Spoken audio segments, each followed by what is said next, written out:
Thanks for coming and having a chat and playing some pool with me. Jack, of course, I'm happy that you've asked me. I'm really glad to be here. It's a beautiful space as well.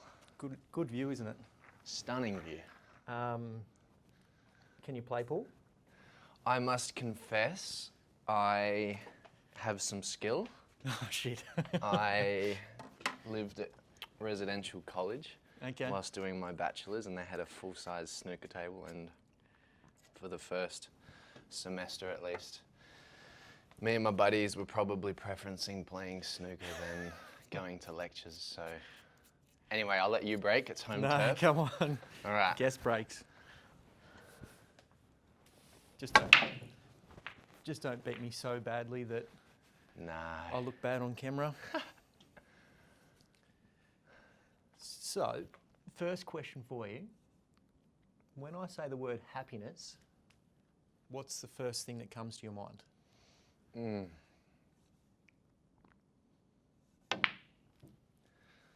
Well, it might sound a little cliche, but it's the first thought, and it's friends. Absolutely. Okay. Friends and family, and I think that that's something I've come to realise after coming back from overseas for quite a long time. Mm-hmm. Friends and family and those that are close to you and familiar with you are so important to me,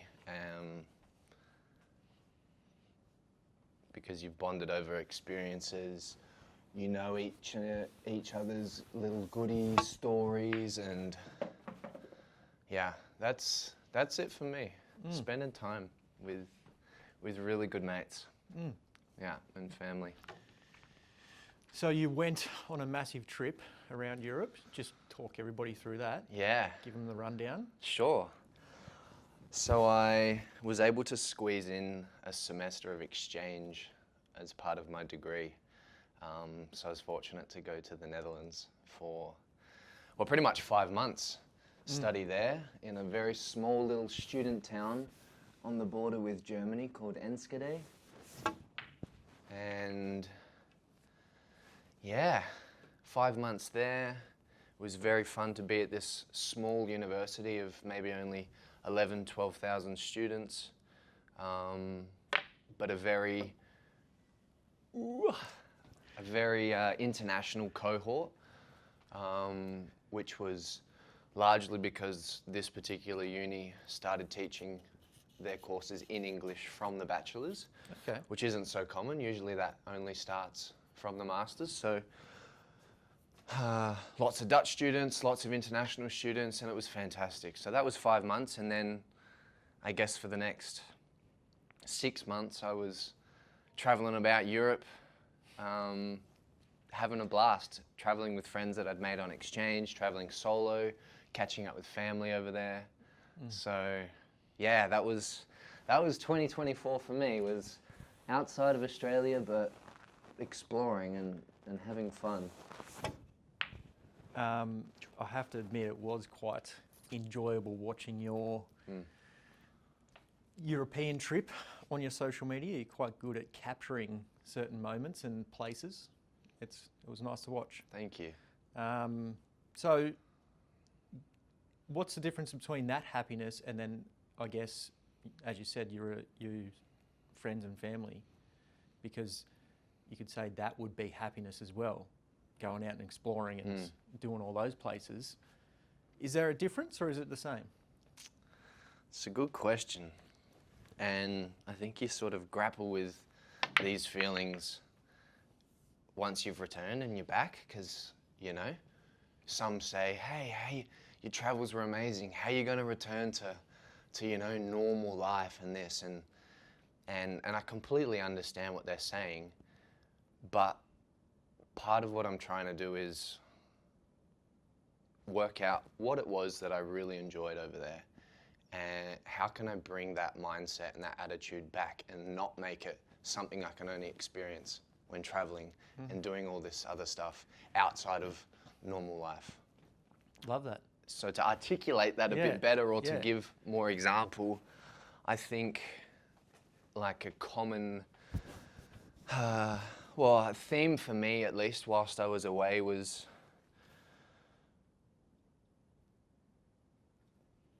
practicing saying yes and not letting that go, you know, in the wrong way, and, you know, say yes to things that might be dangerous or whatever, but keeping your ears to the ground, meeting new people, and, you know, if something comes up, going, yeah, I'll give that a go.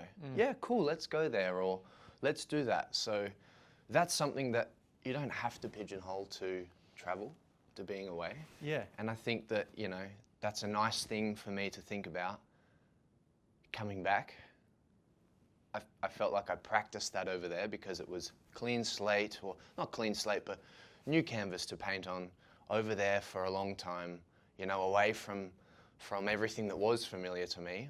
And so it felt like, hey, I can really embrace this, but I'd like to bring that back here. So yeah, in terms of happiness over there versus happiness here,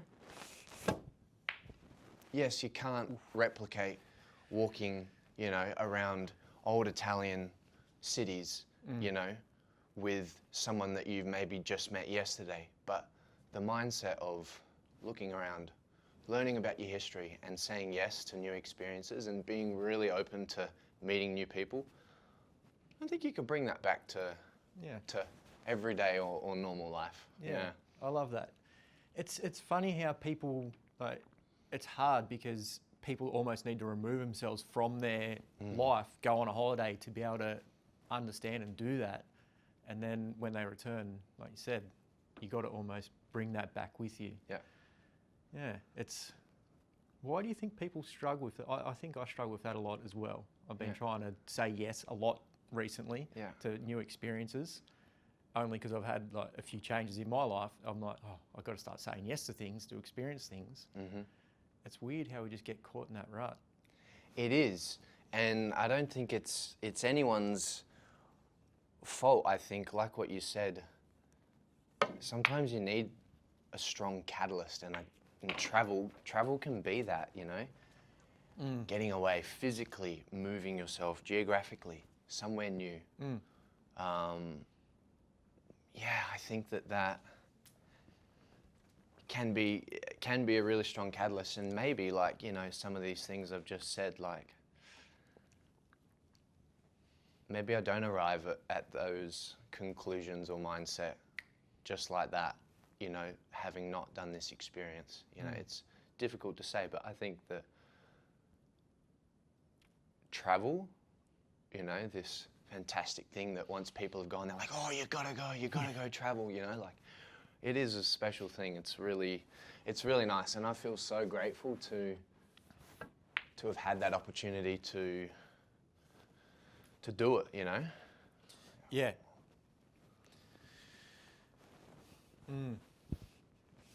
Yeah. I think getting away from, good shot. What do you reckon here?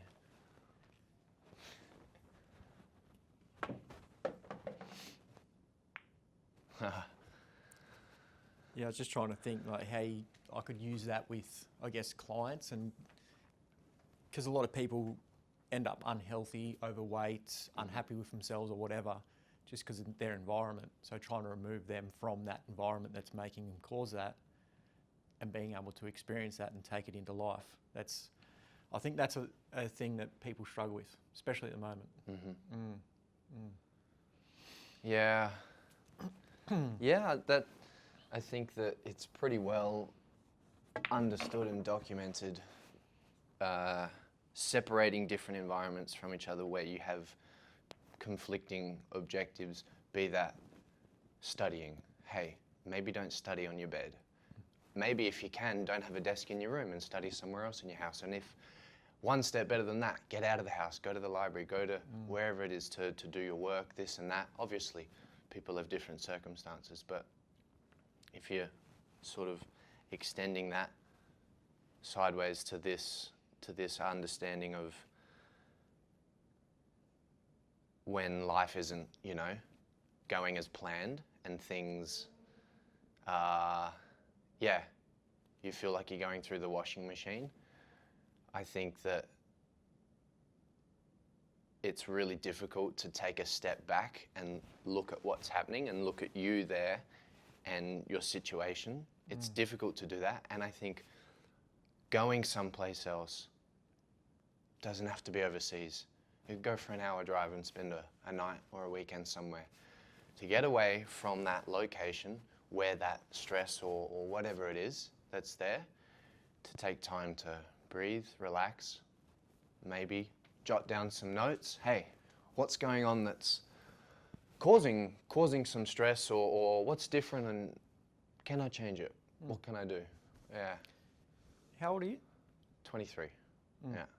You're right in the thick of things, and I appreciate how much you do. So you're studying, obviously you've been on a massive trip, but you also do ultramarathons. Getting into it, yeah. Yeah, which requires a lot of time and effort. How do you go about, I guess, juggling all those things? Making time for each one? Yeah. Well, look, to be honest, I would probably admit that I chop and change between different activities, and I've never been one necessarily to really, really commit to one thing. I really like to keep things open and have lots of different interests, and so with that, I give myself the flexibility to not be so fixed or rigid or time consumed with one thing, and for me that lightens the load on commitment for some of these things, but I feel flexibility to put my effort here and then here. So I don't feel such a strong obligation, you know, with my time commitments to these different things. You know, everything that I do, I really do for enjoyment. And if I start to not enjoy, then I'm pretty easy to take a step back and go, okay, well, you know, let's reassess. So yeah, I like that. So any advice for any other students starting their masters, doing other things, wanting to do things, enjoying themselves? How would, I guess, maybe what advice would you give to yourself, but also that would apply to everybody else, maybe listening, going through the same thing? Good question. Well, yeah, any students that are out there will know if they've already been at university for a couple years or a semester. And for those that haven't started yet, university is a big commitment, especially if you're going to be studying full time.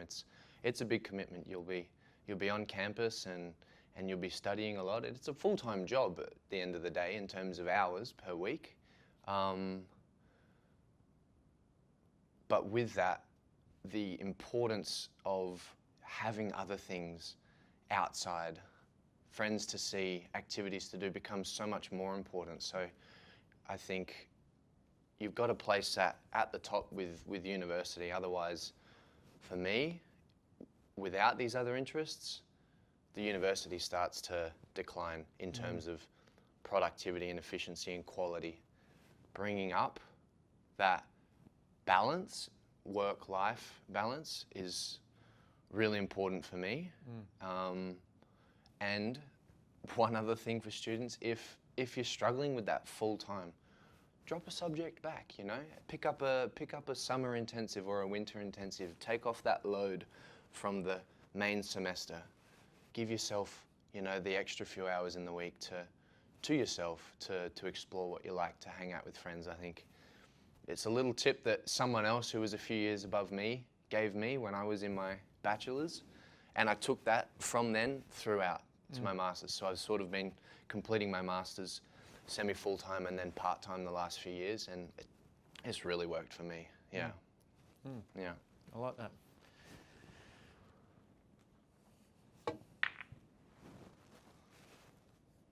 I did not want to pot that 8-ball there. You call them smalls and bigs, or? I do, yeah. I was playing with some Big people from stripes or something like that. the UK, and they were calling them something weird. Yeah. I'm smalls, aren't I? Yep. I nearly forgot before as well. What's your family history? Where are your parents? and their parents from? So German and mainly Scottish. Mm-hmm. On my mum's side, it's a little bit hard to tell because her dad was adopted, so we're Yep. not really sure. Uh-huh. Like we've done the ancestry bloodline thing, Yeah. however well that works. Yes. But yeah, Scottish. So Graham goes back to Scotland somewhere, and our crest was a rabbit. Nice. I'm not sure why. That's fun. I'm pretty sure it was on my dad's side. They immigrated to New Zealand first and then moved over. Wow. Yeah. That was like 2 or 3 generations ago. Yeah. Yeah. That would have been a long boat journey. Oh, back then. What are we talking? Probably 3 or 4 months, I reckon. Yeah, at least, if not longer, depending on the weather. Could you imagine? Like, That's and really, it's not that long ago. no. Like you No, think it's about it, not. like 100, 200 years ago, people were doing that. It's like that would have been some scary stuff. Yeah. To take that leap. Yeah. Like I wonder if it was just that bad where they were, like people immigrating over to Australia. Yeah. To want to do that, because there's no guarantee that you're going to get here. No. I suppose, it was more exploring back then rather than travelling. Yeah. So I guess that would have been pretty cool for a lot of people. Mm. And have you been to Scotland or Germany? Germany I have. Loved it. Would love to go back. I'd love to explore Scotland. I didn't get to see it when I was there. Mm. But yeah, that was a long time ago as well. So is something I'd like to get back there and do. Cool. Yeah. You? What's your family history? Mum's side has come from England. Dad's side from the Baltic states, so from Lithuania and Latvia is where my grandfather and my grandmother are from. And still there? No. We got to explore a lot of this history in the last year. Something I'm so grateful to have done and had the opportunity to. I might just start by saying how we really jumped onto doing this research. An article was published on Facebook by a sports journalist in Lithuania. He wrote an article about my grandfather, because he played basketball here in Australia in the Olympics. So yeah, he knew how to play. He was a good player. For Australia? Yeah. Wow. Yeah, he played in the Melbourne Olympics here in 1956. So Yeah, shit, okay. I certainly wasn't around for that then, but so this sports journalist wrote this article. And, Recently? Well, it was probably now a year and a half ago, and my dad saw the article on Facebook. I guess the algorithm pushed it his way, our way, with the same surname, and he messaged the sports journalist. He said, "Hey, that's a beautiful article. Thank you for writing it. I'm his son." And at the same time, a relative who we didn't know we had in Lithuania saw the article, read it, messaged the sports journalist and said, "Hey, that's a lovely article. This is my such and such relative, uncle.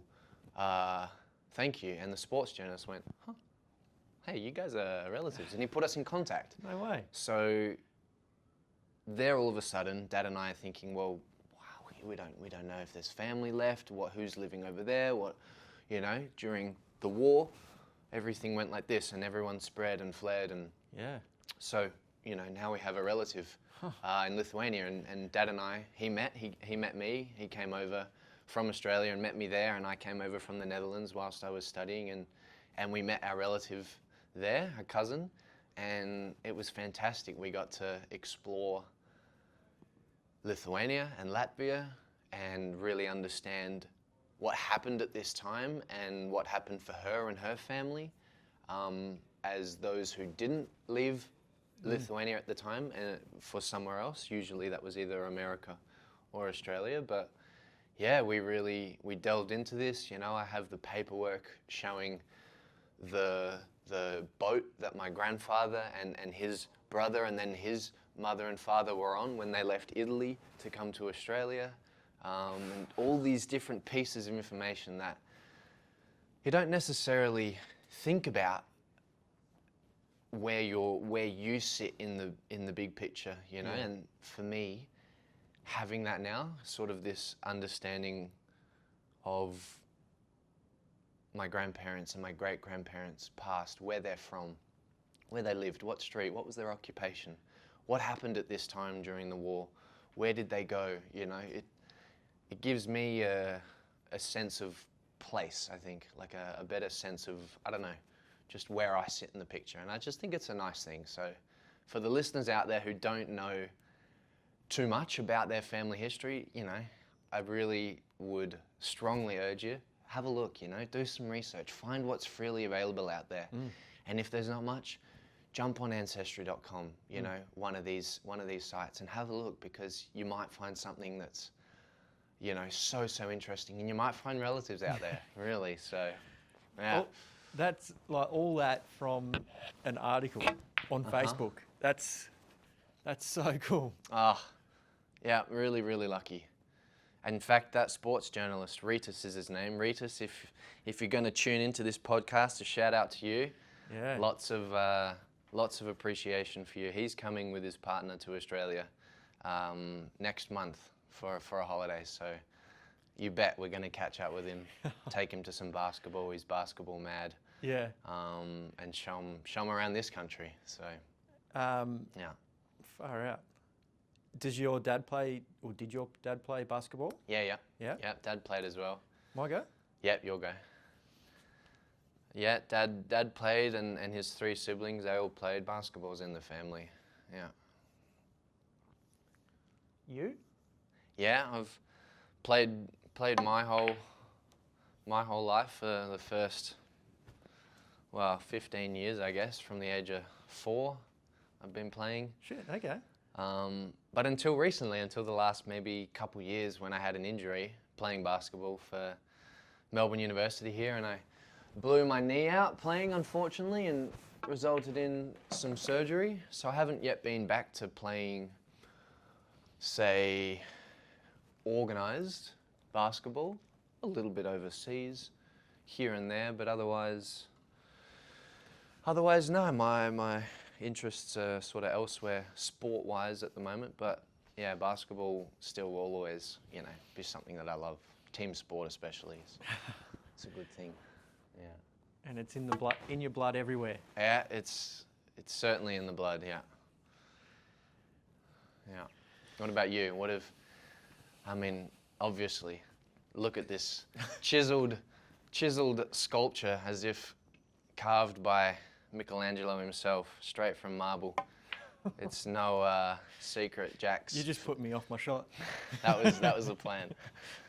No, but obviously you've been in the gym space for a long time. But Yeah. was there anything before the gym? You know, what were you up to when you were sort of When growing I was up? And growing up, bit of everything. yeah, Basketball, wasn't that good at it. cool. Just dabbled. NRL, because I grew up in New South Wales. Yeah, right. Enjoyed that, but it just got a bit too competitive, and I found surfing and enjoyed that a lot more. Yeah, So when I was about 12 or 13, just started surfing pretty much every day, all day. cool. Didn't have time for other sports. But that was good. I enjoyed that. That was good fun. If you're behind on Jack's Instagram, guys, he's just been out at Urban Surf, I reckon. And he's been shredding it up. This guy can surf. Trying to. This guy can surf. I've been surfing on a stand-up. Oh, no. Yeah. 2 for you. I need them. I've been surfing on a stand-up paddleboard for the last 10 years Oh, wow. and getting back on a shortboard. It's actually been, oh no. Call it a game. Good game. Well played, Jack. Rack 'em up again. Keep Rack going. 'em up. So yeah, it's been interesting getting back on the shortboard. Fun, lots of fun. Urban surf's very different to. I was talking to somebody. It's sort of like the same as I guess you could say, swimming in a pool and swimming in the open water. Okay. Like they're both swimming, but they're two very different types of swimming. And the same with that. You got a predictable, controlled wave. Yeah. Somewhere like urban surf. Right. Yeah, it's definitely recommend it for those that are into surfing. Cool. Is Is that all of them? Oh, here we go. And then got into CrossFit for a few years. Yeah. I got into running before that, so sort of short and long distance. Did a bit of trail running there for a little bit. Great. And then, got into CrossFit, started doing that, broke my body, as you do with CrossFit. As it does, jeez. That is difficult. Yeah, and then I guess started the journey of getting into that, realising what's actually good for your body, just being healthy and moving well without pain, like being able to do anything. Like, that's sort of been the last, I guess you could say, 6 years when I started like in situ, and then haven't really been playing much sports. It's sort of like, I guess when as a coach, I don't know, it might be a bit of what you were saying. I'm focusing too much on the business and other people and not having my own thing, and that can get a bit mixed up. You breaking? No, you break. So I think that's a lesson I've learned over the last couple of years, like focusing too much on, I guess, the business, clients and all that sort of stuff, not having my own goals. And I've just been training just for health, wellness. Yeah. Like, I don't really do it for the physique or anything like that. Yeah. It's just a byproduct of doing the right things. But yeah, like recently I've just started surfing again and realising it's good fun to do my own things outside of the business and other clients and their goals and all that sort of stuff. Yeah. Well, that resonates with me a lot, honestly, Jack. I feel like I'm in a similar place as someone who's been involved in team sports and sports where there's very easily defined performance metrics. Did you win or did you lose? Yeah. How many points did you score, this or that? And moving to something like running or trail running for me, or rock climbing. These are, we don't do them to measure our performance against other people. It is measuring yourself against yourself, and do you enjoy it, and exploring all of that. So, yeah, I can resonate with what you're saying. Yeah, definitely. I think that's like, I was talking to a guest that's coming on in a couple of weeks, and he was into CrossFit as well. And I guess it's the same for people in sports. You just get to a point where you're like, well, like, what else am I going to be doing? Like, you've reached your potential. Like with CrossFit, you reach your potential and your body's broken, and you're just like, what am I doing this for? Like, what else am I going to get out of it? And it just becomes like, obviously CrossFit, you're doing workouts for time or scores and that sort of stuff, and then it's just like, does it actually matter? Like, I could shave 2 seconds off this time or lift an extra 2 kilos. It's like doesn't really matter anymore. Which is fine too, like when you're... Have you sunk one yet? No, I haven't. Have I sunk one? I don't think so. Yeah, when, naturally I think with whatever you're doing, your goals and your attitude will shift and change, and it's important to recognize that and sit with it and like notice it, rather than just going, gee, I loved CrossFit a year ago and now it feels a bit like a chore or whatever, and like, that's okay, I think, but just realizing that, and just being open, just being permeable to your environment and your own feelings and attitudes towards things, like, it's just an important thing. Yeah, and like you said before about, taking like those thoughts or those experiences onto the next thing and through life. It's like, yeah, CrossFit broke me and all that sort of stuff, but I also know how to push myself. Like, I can use those experiences. I know how far I can push my body. Like, I know I can, mentally push past a pain barrier, all that sort of stuff. So yeah, it's like, and I guess same with sports. Like, when you're playing basketball, that sort of stuff, like you can just turn it off and play, and those focus times and those wants to, like, I feel like a lot of people maybe don't experience that drive to push a little bit harder and achieve that thing. So it's definitely a good experience in that way. Yeah. Just sort of gets a bit old when you're trying to walk downstairs and your knees are Yeah. feel like they're burning off. Yeah.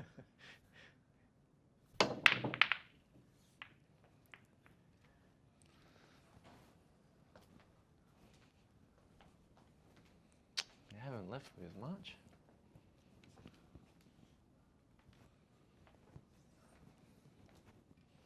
If you could play any sport or do any kind of sport anywhere, and you've already, like, you don't have to acquire the skills, Yeah. what would you be doing? Professionally, for fun? The first one that comes to mind is surfing.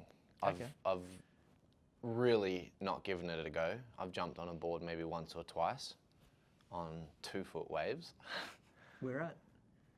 In South Australia, somewhere along the coast there, not too far from Adelaide. But yeah, there's some things that you haven't really given it a crack, but everything you see about it, you think, gee, I'd love that. I'd really enjoy that, and I think I'd like to get into it at some stage. That's something purely for enjoyment, to get out there. I love the ocean. Yeah. To have that, I don't know, mental clarity that I feel when I'm by the ocean, by the sea. I really think it's quite restorative. There's nothing like it paddling out the back of the waves and just, on a good, like, obviously, I guess you romanticise the surfing part of it. Not every time's going to be like that. Yeah. But you get those odd times where it's just, give me goosebumps. I love it. And then, like, same thing, you drop into a wave, not every wave's going to be perfect, but when you get that perfect wave, it's good. Beautiful.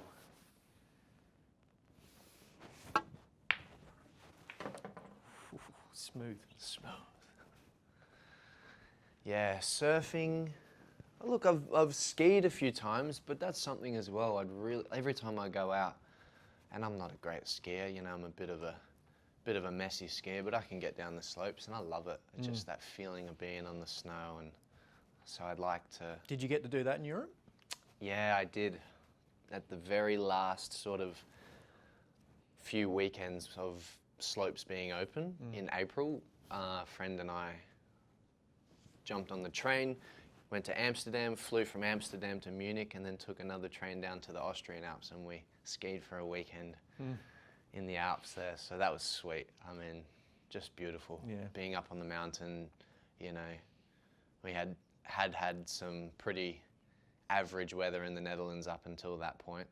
So to go a bit further south and get up high and be in the sun and, taking a few hours off to have some lunch and some drinks up at the huts there, and just beautiful. Yeah, snow cultures.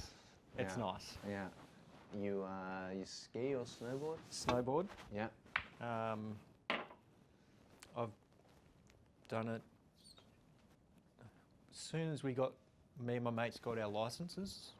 Like, we would drive pretty much every chance we get to Perisher from Ulladulla, which was about a 5-hour drive. Great. And yeah, so I spent a lot of time at Perisher, then Japan a couple of times, and then did 6 months in Canada for a ski season. Oh, wow. Just wanted to work in a ski field. Yeah.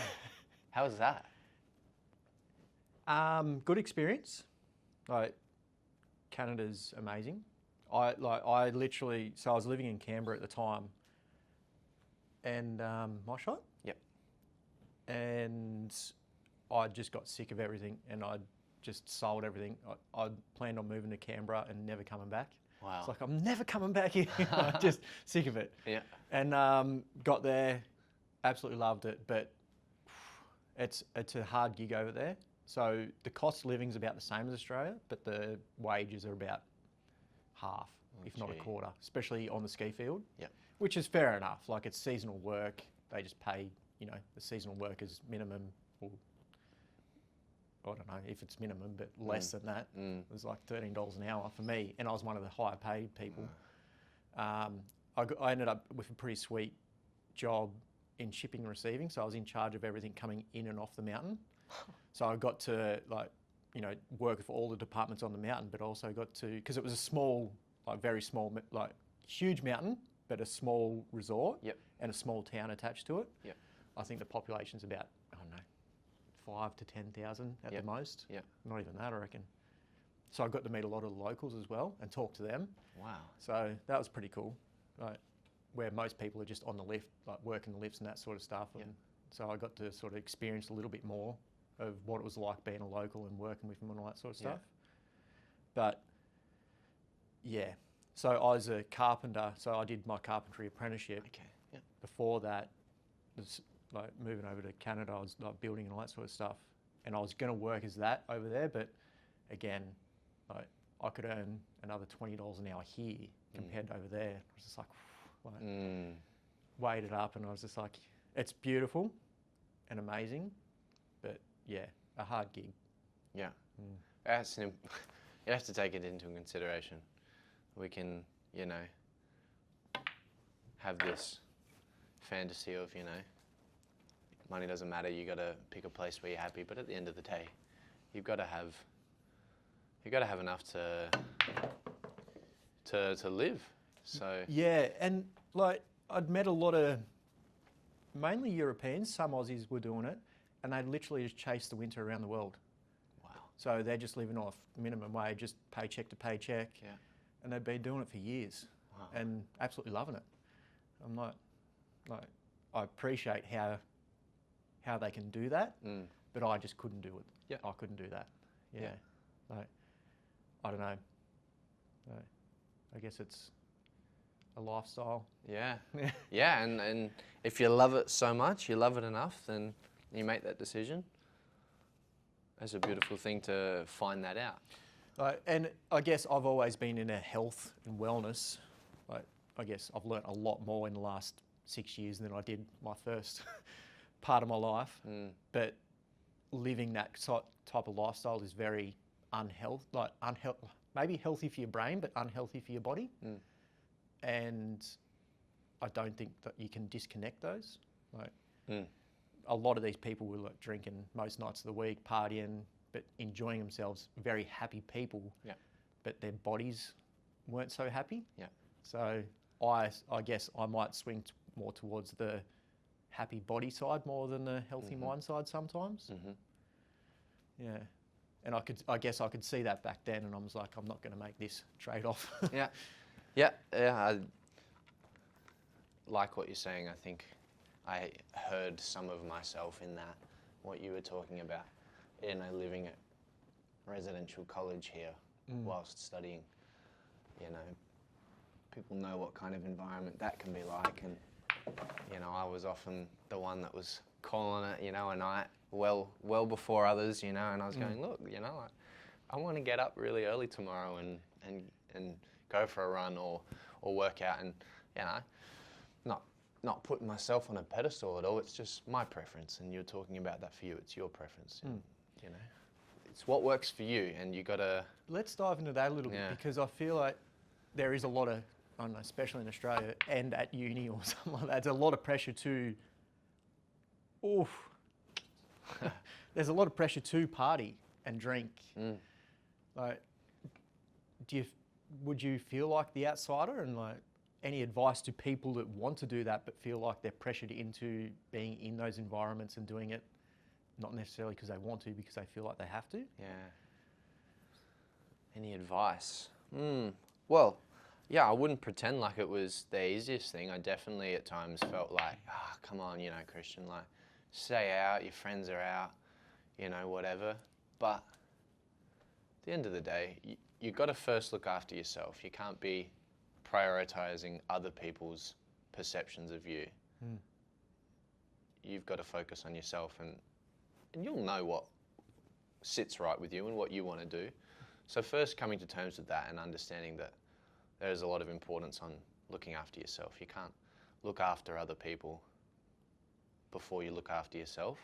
So gaining clarity about that first, rather than feeling like you're sitting on the fence. And maybe you are, which is fine too, but so that's probably the first thing, is figuring out what do you want to do, what are your priorities. First step, I think. Second step, look around. There'll be other people that are feeling the same as you. You know, you won't have just not saying it. You won't have to ask too far, you know, and soon enough, if you're doing it, you know, there'll probably be some people that will come and find you and you know, start to sort of move along the same path as you potentially. I don't think that people should feel like they're alone, even though it can feel like that, because the facade, or not necessarily facade, but you know, what you see on the surface level can be very much a party culture. Yeah, you're not alone, you know, and I found that out, you know, reasonably quickly after being in that environment at college. And soon enough after sort of, oh my gosh, I've done it again. We can cut that out. I'm leaving it in there. Jack's got a second shot. That's funny. The white ball's moved. Nah, so I don't want to get lost in a word salad here, but yeah, first thing, think about what you want to do and just become clear about that yourself. Second, you're not alone. You know, other people, chances are, thinking about the same sort of, you know, maybe it's a bit too much, I'd like a better balance. Maybe third, if people are sort of getting on your back about, hey mate, you know, like, you're leaving all the time, come and you don't want to hang out with us. That's not healthy behavior, and that's not healthy interaction. If people are continuing to do that, you know, you might need to check in and go, well, hey, like, how much does this friendship mean to me? What quality of friendship is this, you know? I'm not talking about, you know, stomping on your friends and going, nah, you said that and I'm out. But, you know, just having to think about some of those things, you know. Some people can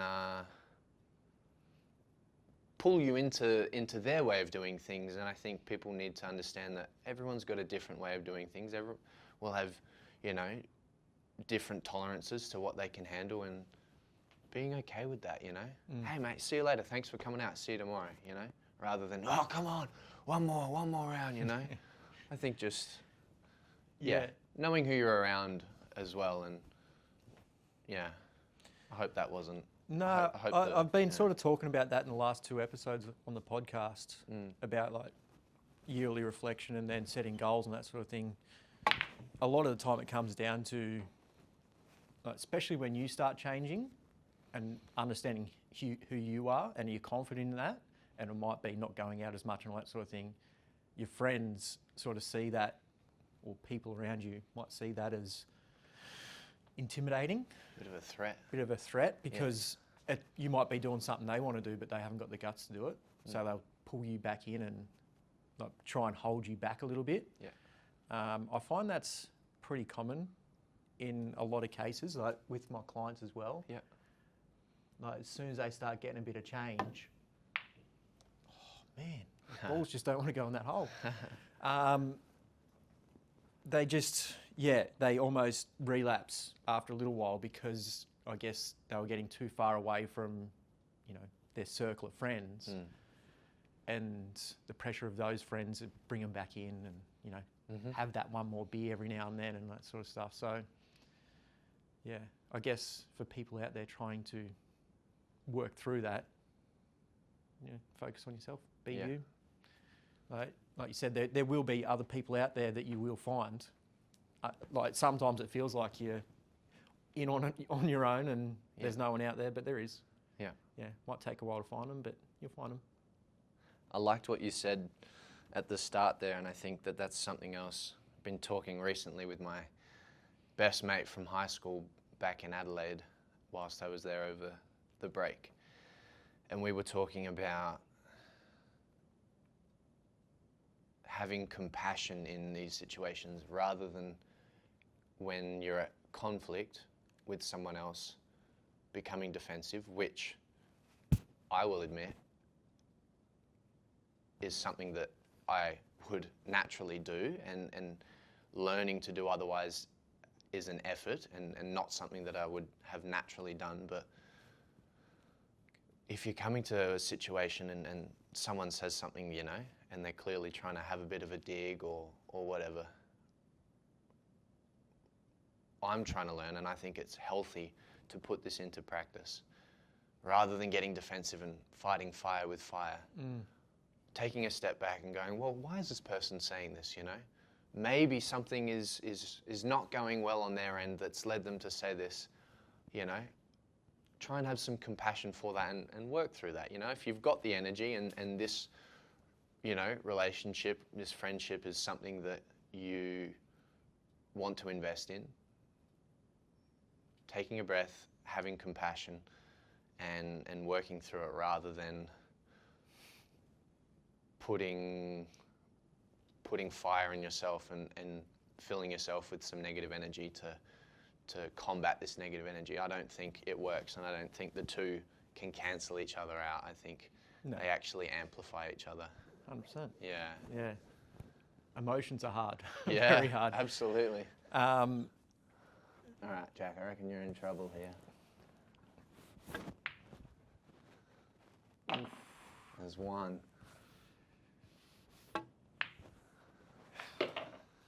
Righto.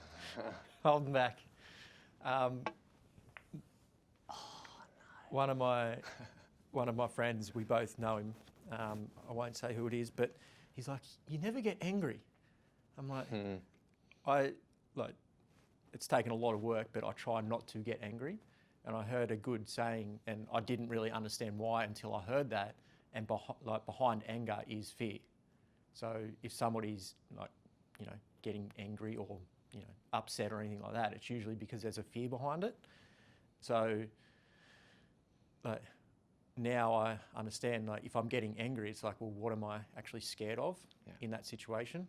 It's because, whatever situation it is, anger can come from anywhere and any time. So it's, I think once you understand that, it does make trying to understand your emotions and why you're getting angry. So if you're out and that mate is saying, just one more beer. Yeah. And you're getting angry, you've got to take the minute and say, well, why am I getting angry at him? It's not, rather than looking at it externally coming in, look at it internally going out. Makes a big difference. Yeah. And it's not easy to do, you know? I'm saying it's easy. No, but looking inwards and asking yourself these questions and looking at, hey, why am I feeling this? What's going on? What external stimulus has happened that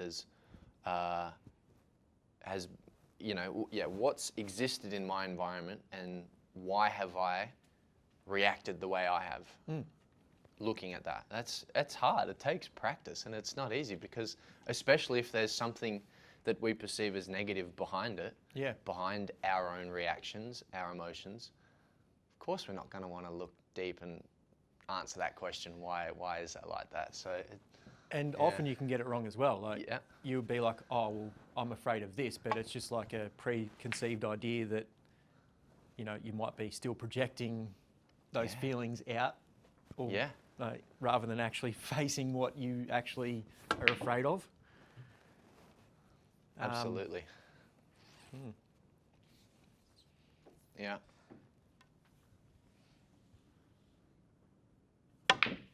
And I think that links well with something else that I'm quite interested in at the moment, and that's understanding that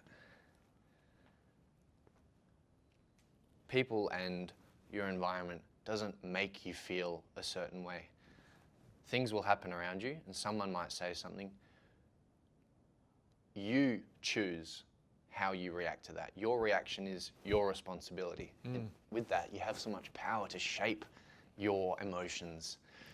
Easier said than done, and obviously some things will happen, and you just, you're in it and you're feeling something, and you don't get to really, in every situation, go, oh, this has happened, how should I react?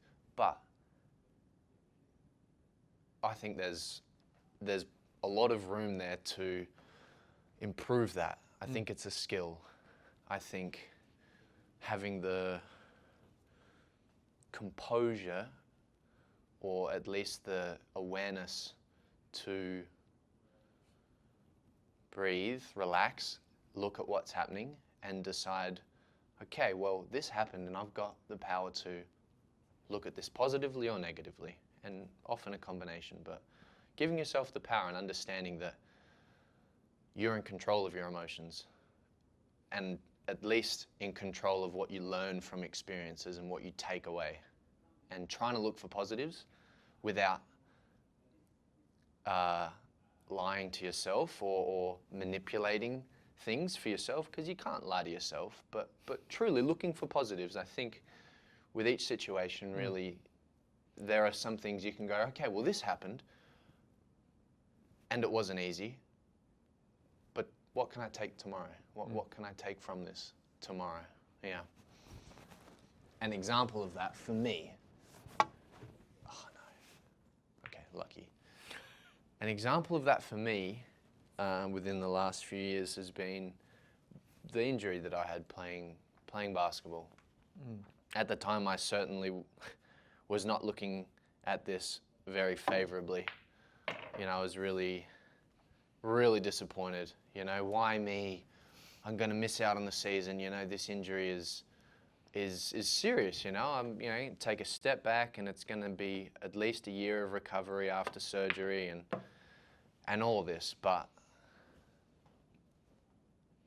when I look back on it, and I think if you look back at your life, there's pivotal moments.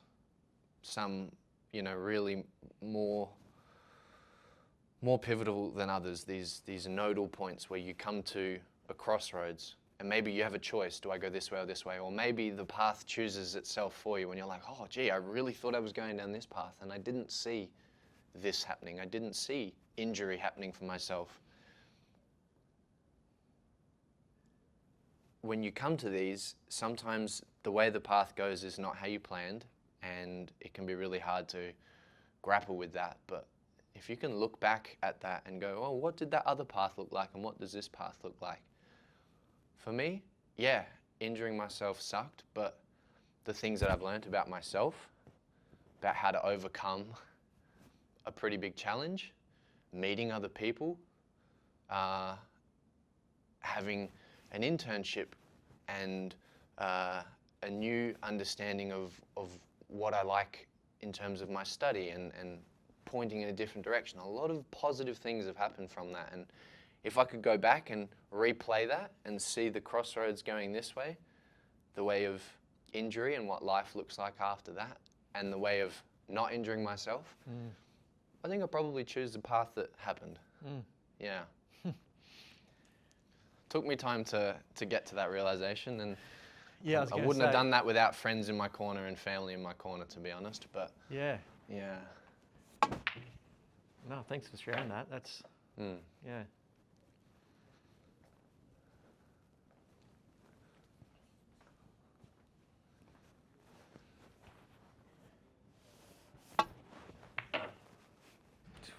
Righto. Clean them up. We got one more. So, when did you know that you wanted to start your own business? And if you could give someone else advice who wants to start their own business, what are some things that you might do differently, or that you would have liked to have known at the start? So first question, how did I know I want to start my own business? I just can't work for anybody. Yeah. Yep.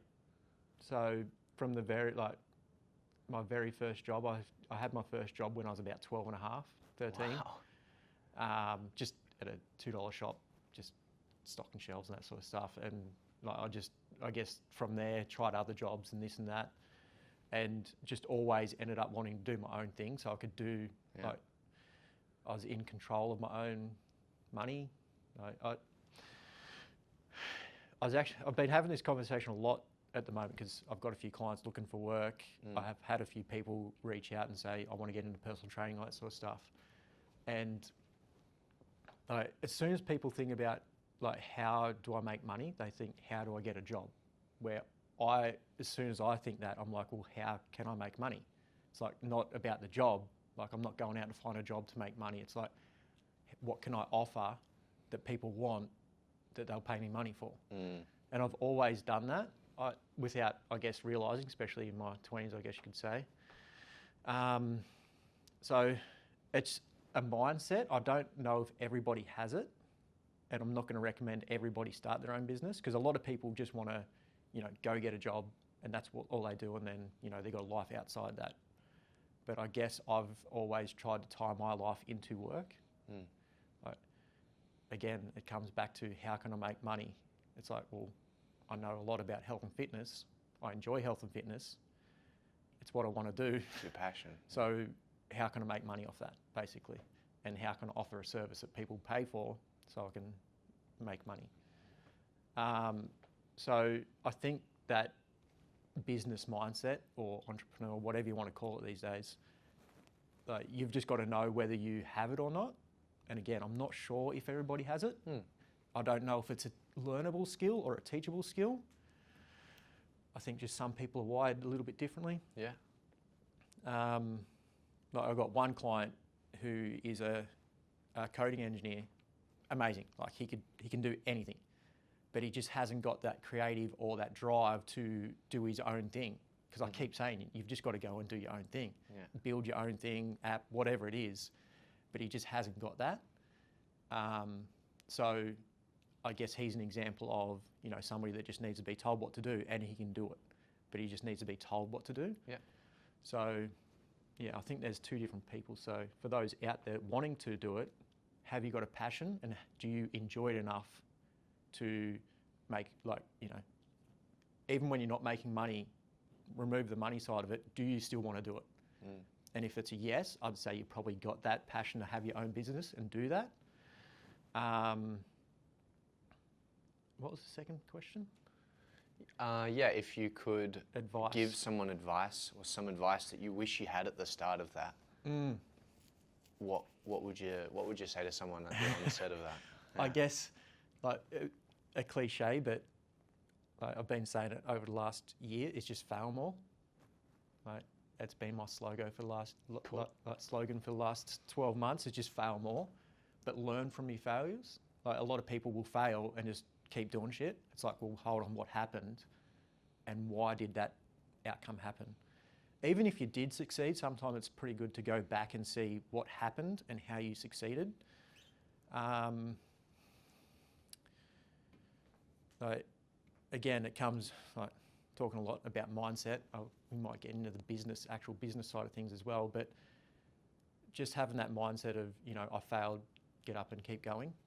Yeah. Like, but again, that comes back to, you're passionate about the thing you're doing, so it doesn't matter that you failed, because you still want to keep doing it. So again, that comes down to whether you're, an entrepreneur or whatever you want to call it, or not. Yeah. So if you've still got that passion, it's not going to matter if you failed, you're just going to keep going. Yeah. So if you have got that passion, for those people out there listening, just keep doing what you're doing, and just keep learning from those mistakes. If you keep learning, you're not going to do it again, and eventually those little mistakes start adding up to success, whatever that looks like for somebody. Fantastic. Put that on a t-shirt. Keep failing. Keep going. It is on it. It was on a shirt, so yeah. Cool. Fail more. Yeah. And that's probably another failure. Like, trying to do clothing and all that sort of stuff is very hard. But again, like, the message on the shirt is what I'm passionate about, so I still want to get that message out there. Maybe clothing isn't the right way to go about it. Yeah. You ready? One each. One each. Guess we got to play another one. We got to do a decider. I will say, like, people don't give themselves, like, in business, like, when you're first starting out, people don't give themselves enough credit. And I think it comes back to, like, what we're talking about, when, like, especially if you're somebody, you're starting a business and all your friends and are employees. Yeah. Like, again, it's just the same as, you know, going out and you leaving early from the pub and all your friends are raging alcoholics. They're going to want you to stay. Yeah. So if you're going to go out and start a business in that environment, it's going to be very hard. Because people are going to be like, what are you doing? Don't do that. It's a waste of time. You're not going to make any money. But again, it comes back to, it's not about the money, it's about your passion. Yeah. So, and a lot of people just do not understand that. And they'll fight back against it because money is important. You need money to live, survive, eat, all that sort of stuff, have a shelter over your head. And people do care. So they're going to say, don't do that, because they do care about you, but they just don't understand what you're trying to do. Yep. Yeah, the advice will mostly be coming from a good place, but yeah. But they just don't get what you're trying to do. Yeah. I forget what point I was trying to make there. But I guess what I'm trying to say is people are more capable, like, just, I guess it comes down to like what we're talking about, sports and stuff like that. Like, you can push hard in sports, you can push hard in business. Like, people like think they're pushing hard, but they can push harder. Yeah. And again, this sort of goes into that you might be swinging towards the, you know, unhealthy mindset of focusing on one thing too much and everything else is letting go. But I still think that's okay in times. Like, if you want something to succeed, other things are going to fall apart. Like, it's shit. Yeah. And hopefully you got people around you that will stick through it and support you through that. Yep. Smalls. But yeah, and like, time is what, like, again, time is a very precious thing. I value time a lot. So, you know, pay attention to what you're putting your time into. Yeah. Again, like, what's important, what's not. Again, everybody's values are different, so I'm not going to say you've got to put time into social media and this and that. Like, it depends on what you're doing and like how much you want to put into it. Like,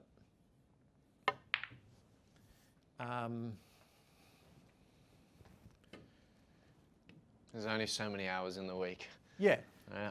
And look, I reckon I did do a reflection of over the last year. I took it down, but yeah, maybe over the last couple of years I was focusing too much on the business side of thing and my relationship fell apart. And unfortunately, you know, it ended and I was not expecting it, but in hindsight it was probably expected because I was focusing on the wrong things. So again, I've got to, you know, as shit as that was, I've got to sort of look at it as a positive and, well, what can I do in the future to make the next relationship better and not have that happen? Yeah. So, yeah, you're going to make mistakes. Some hurt more than others. But you've just got to, again, fail and learn from it and keep moving on. Yeah. Ooh.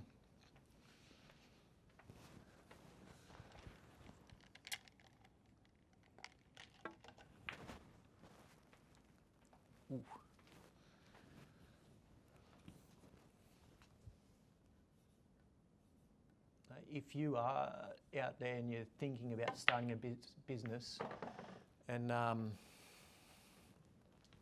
just say have a dabble. Like, some people are like, oh, you just got to burn all your bridges and just jump straight in. And yeah, but also no. Like these days, it's so easy to start a business. You can easily start a business and just have a try, dabble, see if you like it or not.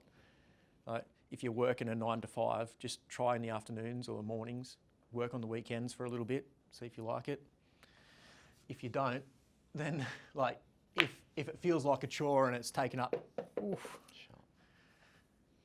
time and you feel like you're missing out on other things and that passion isn't there, like, it could be it's not the right thing or it's just not right for you. So yeah, like, especially these days, I feel like it's like that hustle culture and it's like all or nothing. It's like, you can just have a little go at it. Yeah. See if it works. If it doesn't, like, a lot of people are scared of trying and failing because people are like, oh, that guy started a business and it failed. So he tried. Yeah. A lot of people won't even try. Yeah. And that's a big thing. So again, it comes back to those people that, you know, maybe bringing those people down because they are too scared of trying themselves. So. Well, I think that's important what you're saying as well about you can have a dabble. It doesn't have to be all in or nothing. Yeah. Because if it is all in, then that fear of failing Is, well, it's important, you know. Yeah. If you're all in and it fails, you know, then there could be consequences. Not that that's, you know, necessarily a bad thing and should steer people from going all in, but Yeah, and look, dabbling is sometimes that all-in mindset is good. Like you've got nothing else to do but succeed. Yep. And I've been in situations like that. I feel like at the moment maybe I might be going into that as well. yeah. And look, it is enjoyable. Like, you know, having that. Like sometimes I enjoy that pressure of, shit, I've got bills lining up. I've got to, you know, make some money somehow. How can I do it? And I'm all in on it. So sometimes that drive is nice and it's fun. So, but again, it just comes down to the person as well. Yep. Yeah. Diamonds are made under pressure. Because I think, like people like, I don't know, Steve Jobs probably comes to mind. Like, he's very high demanding and all this sort of stuff, and very driven, very focused and all that sort of stuff. And I think people like that are put on a pedestal. And yeah, Apple is huge. Like, you know, it makes more money than Australia combined. Yeah. So it is a massive company, but everybody sort of puts that as the, like, I've got to achieve that. It's like, well, you don't have to. Like, I think it was Lane Norton talking about this. Like, he could be, if you don't know who Lane Norton is, he's, I guess, a very science-backed health and fitness person, but fucking smashes everything he does. He could be a lot richer, a lot more popular, but he's like, you know what? I've got enough. He comes on podcasts every now and then. I'm pretty sure he's a professor at a uni, some college, whatever you call them in America somewhere. Yeah. So he's studying what he does and preaches and all that sort of stuff. So he's actually in the field doing the work as well. And obviously he makes, you know, good money doing that. He makes money from his online stuff. He could be a lot more popular. He could be, you know, pumping out the content like a lot more. Yep. He's like, you know what? I'm happy. I've got enough money. All the bills are paid. I've got my family. We go on holidays, do all that sort of stuff. Why do I need to then turn this into something bigger than it needs to be? And I think that's a good mindset. Like, when people go and start a business, it's like, well, this has to be the biggest and the best, and I need to make $1 million by this. And it's just like, why? Like, why can't you just, again, work on the passion, have enough money to pay the bills, and live a good life? Like, everybody, like, again, could be social media and all that sort of stuff, just like, you know, people talking shit on there that much that people think, oh, if I start a business, it needs to be huge and successful and everybody needs to know about it. And they don't. Like, and I think that stops a lot of people from trying. Yeah. Like, they're like, well, I'm not going to make $1 million in the first year, so I'm not going to try. Yeah. It's like, well, like, why do you need that? Like, Yeah. if you have $50,000 of bills per year and you make 100,000, you've got an extra 50,000 there. Yeah. I know that's weird numbers, but like, why do you need an extra 900,000? Like, is it going to make that much difference? Like, sure, you could probably have a nicer holiday here and there, but you know what I mean? Like, Having the right goals. Yeah. yeah. Yeah.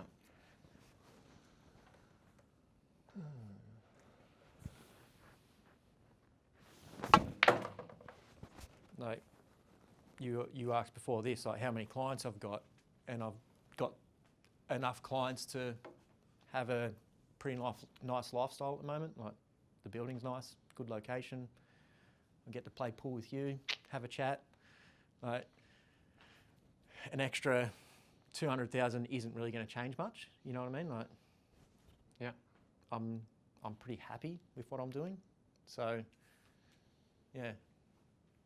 Like, yeah, more is better, but sometimes people are chasing more of the wrong thing. I like that mindset a lot. Yeah.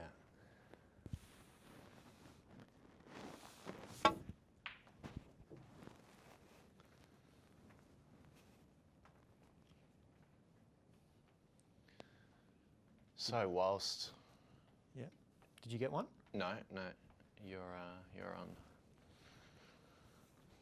So I guess then you asked me a little while back, juggling different things, personal interests, business, all these things. What do you do to make sure that you're physically healthy, and how do you look after your well-being amongst all this? Are there some things that you've learnt recently, things that you do every day, big or small? What are you sort of passionate about in that respect to personal health and well-being? I don't think it's not that complicated, and I think a lot of people online in the health and fitness industry, when they make content, they complicate it to make it seem like you need my help more. Yeah. If I make it that complicated, you're going to go, this is too hard, I need a coach. Yeah. And it's really not that hard. Like, again, given enough time, again, this is different for everybody. So, the time frame for me might be completely different for somebody else. So for me, it might be 12 months, but somebody else, it could be 10 years. So I think just giving yourself a little bit more time is a big thing with what I'm going to say, because sometimes time is just the difference between getting results and not. You just haven't given it enough time. So one thing, in all this, when you're chasing, working hard, all that sort of stuff, and this is a big thing for uni students as well, go to bed on time. It sounds so stupid, and you're like, oh yeah, but this and that. Just go to bed on time.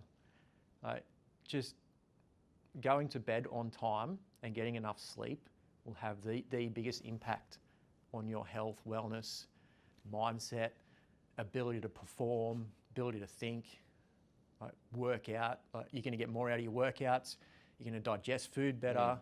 So it all stems from there. Just go to bed on time. It doesn't matter what you got going on.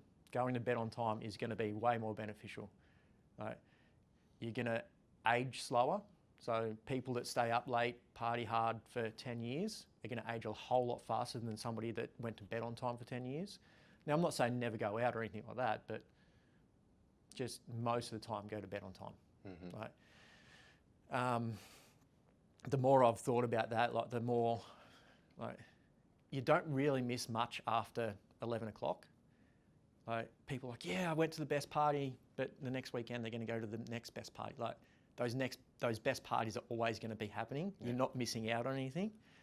And shit always hits a fan after 12 o'clock. Yeah.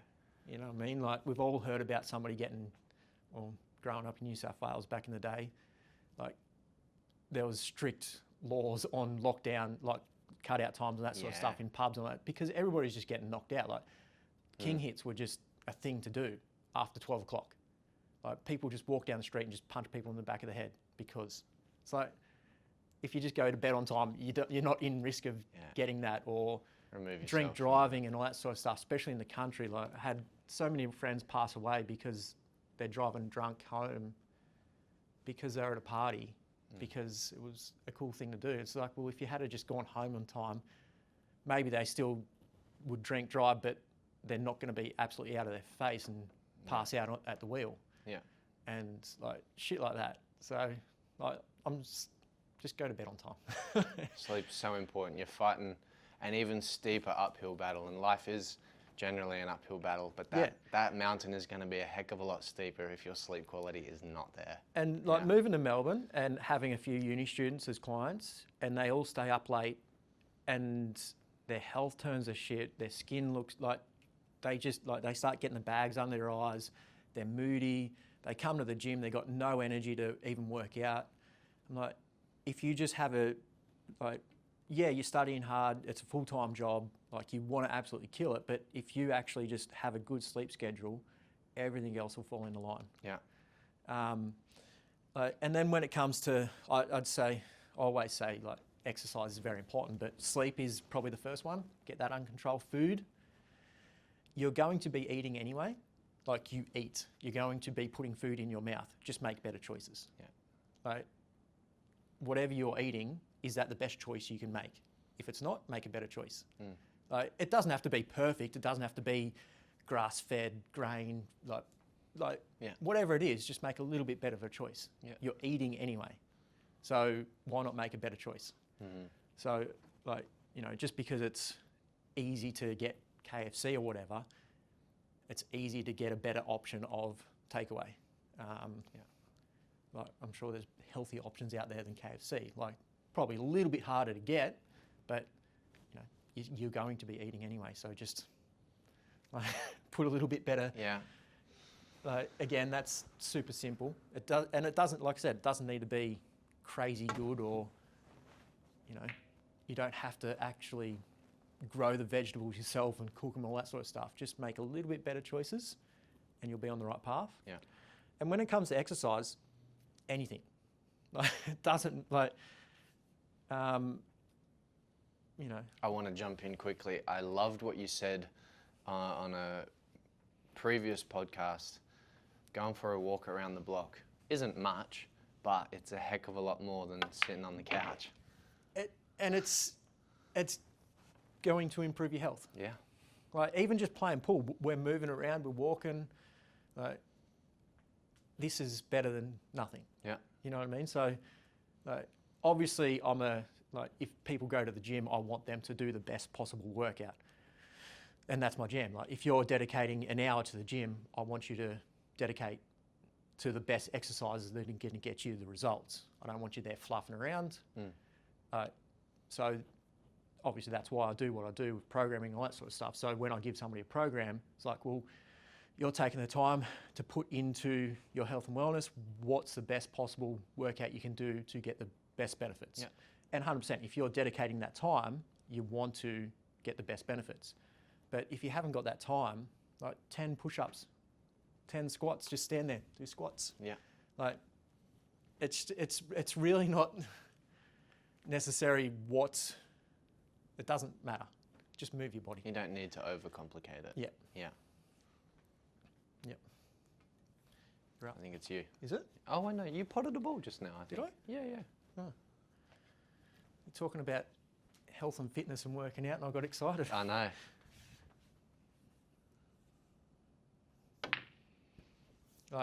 I guess I'm I'm lucky because I enjoy health and fitness. Like I enjoy working out. Like Yeah. I know for a lot of people out there, going to the gym and working out is a massive hassle. Like they don't want to do it and all that sort of stuff. But I actually enjoy it. Like enjoy it as much as going surfing and all that sort of stuff. So yeah. I am very lucky in that sense. So I know it sort of, and that's why it comes easily to me. So I know it's not that easy for people to get into the gym, and that's why I say just go for a walk. Start small. Doesn't matter. Yeah. In our community, on the 1st of December, we started with 3 exercises. So push up, sit up, and a squat. And then from the 1st of December, we've been adding 1 rep. Yeah. So on the 20th of December, we did 20 of each. And now we're up to like 47 today. Yep. So it's like that. At the start, it was like 5 seconds. 1 push up, 1 sit up, 1 squat. Everybody's like, this is nothing. And now it probably still takes now about 3-4 minutes, but it's still only 3 or 4 minutes, and you're getting almost 100 reps in. Yeah. So yeah. you can start off that small and just slowly build from there.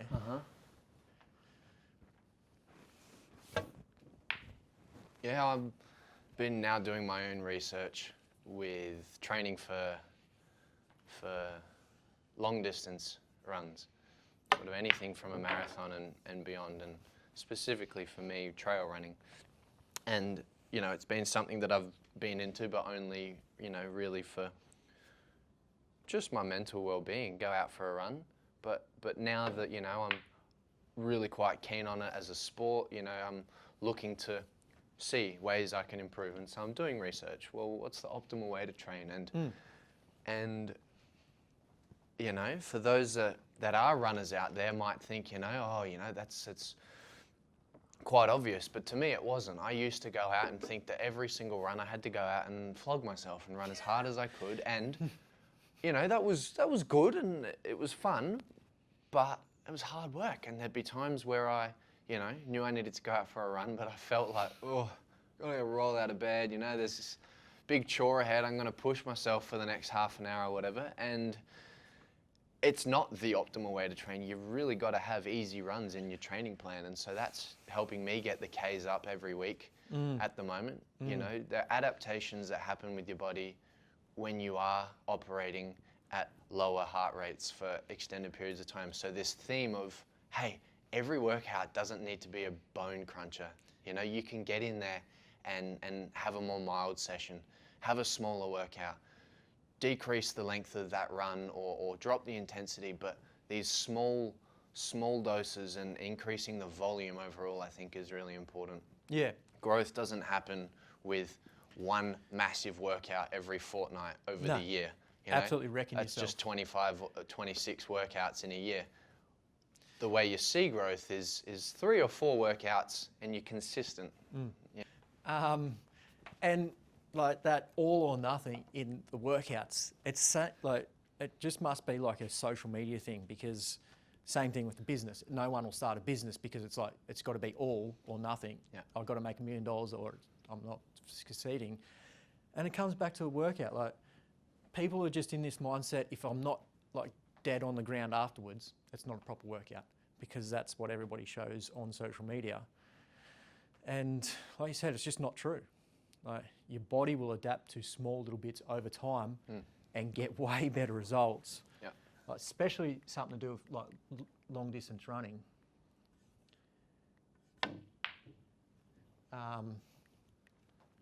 Yeah, like, but anything, muscle growth. If you want to look better and build muscle, you're better off dedicating 12 months and just working up slowly and building it up, because your muscles will slowly tear and build muscle, rather than absolutely tearing your muscles up on a hard workout and then not being able to work out for another week. Yeah. Like, that's not how muscle growth works. It's work little bits over time. Yeah. And then, I guess, same with running and with your tendons and ligaments and all that sort of stuff. Like slow, like ligaments and tendons, that takes so long to adapt, a lot longer than muscles. So you can actually build stronger muscles faster than you can ligaments and tendons. So like little tiny bits over a long time. Yeah. Yeah, I've come across recently, and I'm sure there's probably different terminology for the same principles, but when training in that recovery period, there's the ideal range of functional overload, there's unfunctional overload, and then straight up overtraining, and trying to get into that sweet spot of functional overload that your body can handle, that it can repair from, and that you can repeat and be consistent is important. And I'm still trying to figure that out for myself as someone who's really only recently getting into a running plan for myself, knowing what that feels like, you know. Yep. 1 week I might do X amount of kilometers, the next it's 10 or 15 less. Why is that? I'm trying to juggle that, but I think that's it's a good thing to be aware of, is that Consistency. yeah, That's same with business, exercise, building a good body, strong body, fast body. Consistency is the main thing there. And I said that in the wrap up last year. Like the podcast, social media, all that sort of stuff, client base has never been bigger, because last year was consistent.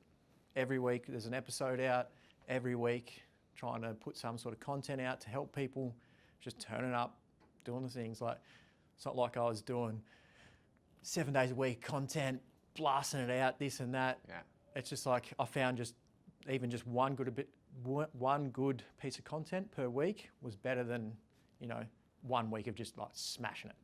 yeah, And it's the same with training. Absolutely the same. yeah, Like just small little bits, consistent. And like that's what I was saying, like about the time. Like you might be consistent and you're doing all the right things and you're like, oh, I'm not getting results. It's just you haven't given yourself enough time. Like, just take a breath and it'll come. Just stick with the consistency and you'll get there. Mm-hmm. Yeah, you're in it for the long game. You've got to be in it for the long game because the results won't happen overnight, will they? There it is. Winner. I'll play it again. Thanks, Christian. Thank you, Jack. Thanks for coming on. Thank you for having me. Thanks for the chats. It's been good. It's been a pleasure. I enjoyed that a lot more than sitting around a desk. Yeah, cool. Yeah. So you're going to take this forward? I think so. Try the new approach? I think so. Yeah. If anybody's still listening and watching and you want to come on, do the same thing, happy to have you. Cool. Thanks, Jack. Thank you.